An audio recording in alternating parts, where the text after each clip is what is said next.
50 miles north of Kwajalein.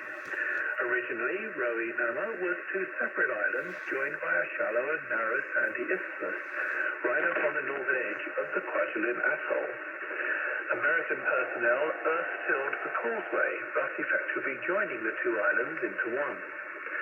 A subsidiary American radar installation was established on the conjoined Nama Island, supported by more than 100 personnel. The FM translator on the double island carried a slave relay with the same program feed as...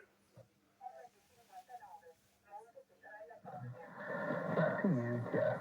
Thank you, Ray Robinson at KVOH in Los Angeles.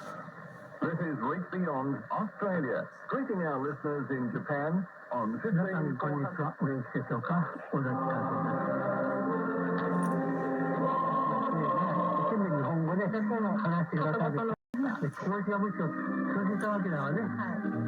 Reach Beyond Australia began broadcasting on shortwave to the Asia-Pacific region in 2003. Although until 2014, the station was known as HCJB Australia. Reach Beyond's Asia-Pacific broadcasts reach countries in South Asia, Southeast Asia, and East Asia. Regular programming for the South Pacific concluded in October 2015, but may be resumed in the future. Strategically, Reach Beyond's programming priority is South Asia, India in particular, Myanmar, formerly Burma, and Japan, but this does not exclude other destinations. During our recent visit to...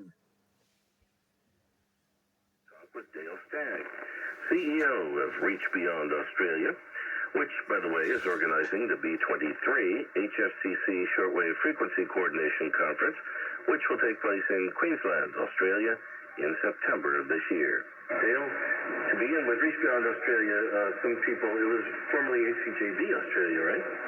It was, Jeff, and good to be here with you in Sydney. It was HCJB, and our organisation globally transitioned to a new name, that of Reach Beyond, some years ago now.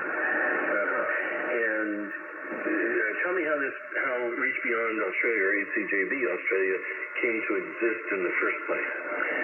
Well, originally HCJB in Australia was a representative body of the, I suppose, the Home Office. Ecuador, as you know, and had a big facility down there, but was planted through the vision of people coming out of the US in 1931. And so countries like Australia and New Zealand gradually